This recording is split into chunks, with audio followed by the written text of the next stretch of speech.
Welcome guys to another deck concept. This time we're looking at the Deep Sea Burgesstoma deck concept. So we're looking back at the Burgesstomas once again because this time I have another idea with Burgesstomas, of course. So let's get right into it. So for the Burgesstomas we have the Burgesstoma Trade-In, the Burgesstoma Opponent's Book of Moon, the Burgesstoma MST, the Burgesstoma Foolish Burial for trap cards, the Burgesstoma Dark Core for any face-up card, the Burgesstoma Shrink, and we've got the Burgesstoma Boss Monsters, 3 or more level 2 monsters. You can pop a card during either player's turn as long as it's a trap card as Exceed material, as well as when a trap card is sent from your spell trap zone to the graveyard, you get to excavate the top card of your deck, send it to the graveyard. If it's a trap card, you get to add it into your hand instead. We've got the Burgesstoma Trap Searcher, 2 level 2 monsters. If it has a trap card as Exceed material, you can do detach 1 material, add a Burgesstoma trap card from your deck to your hand. And if it's on the field, basically, you just get to activate Burgesstoma trap cards from your hand, which is really useful because they make the Burgesstomas really fast. The Deep Sea King himself. Level 7 water fish type.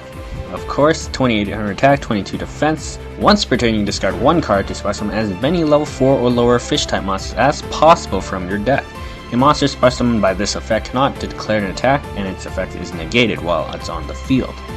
If this card is targeted by an effect, you can tribute 1 other fish type monster to negate that effect and destroy that card. So this card is really powerful because you can basically pendulum summon monsters from your deck essentially. Any fish type monsters to be exact.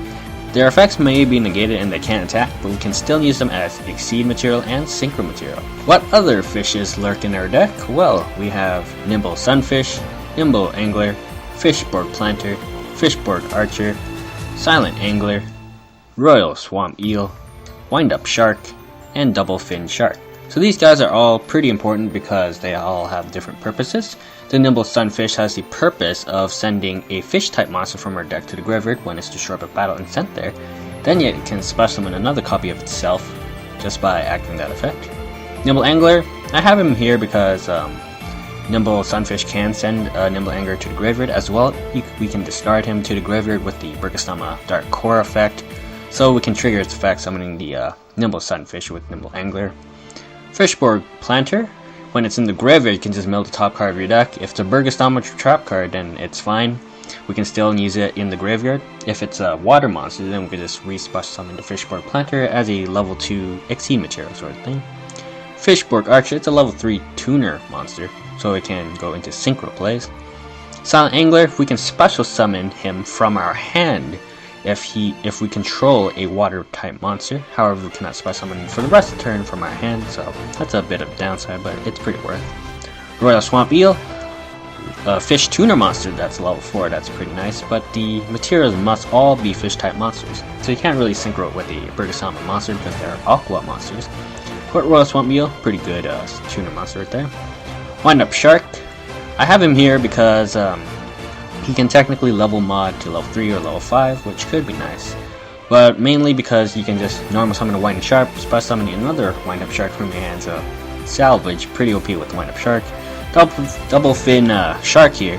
It's a 1 card sort of junk synchron play where you can just revive another fish type monster from your graveyard, level 3 or level 4. You can only summon a water monster for that turn, but there's a lot of great water monsters out there, such as Ragnar Zero and 101, stuff like that. The purpose of this deck is to actually summon the king really fast, so you need a plan. So here's the optimal way to do it in this deck, which is the Nimble Sunfish. So when this card's destroyed by battle, you get to send the Super Ancient King to the graveyard, and then special summon another Sunfish from your deck for free.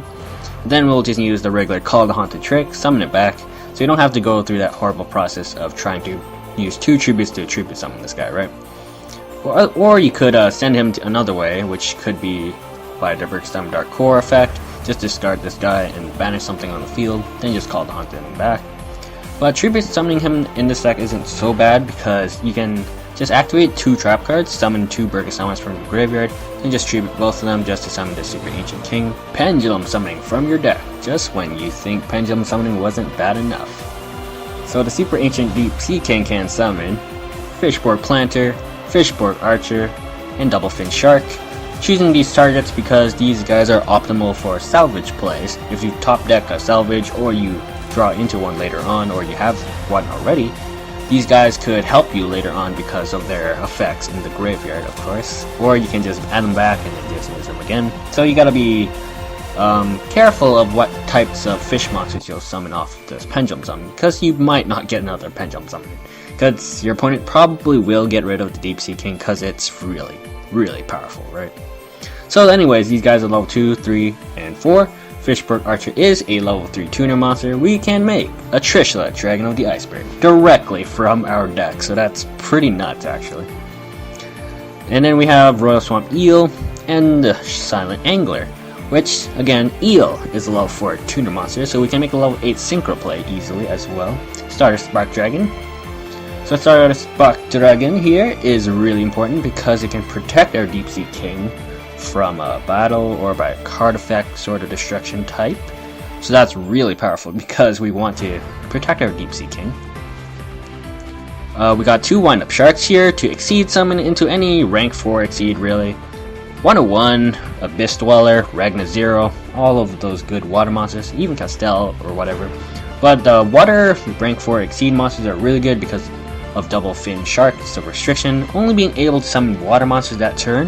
However, there's really good rank 4 water monsters. So this is what the Deep Sea Burgesstoma deck looks like, or rather I would like to call it Fish Burgesstomas as well, because it does involve a lot of fish monsters of course. But anyways, this build is pretty fun, I would say, because the Deep Sea King just catches people off guard, because summoning 4 monsters from your deck is pretty nuts, right?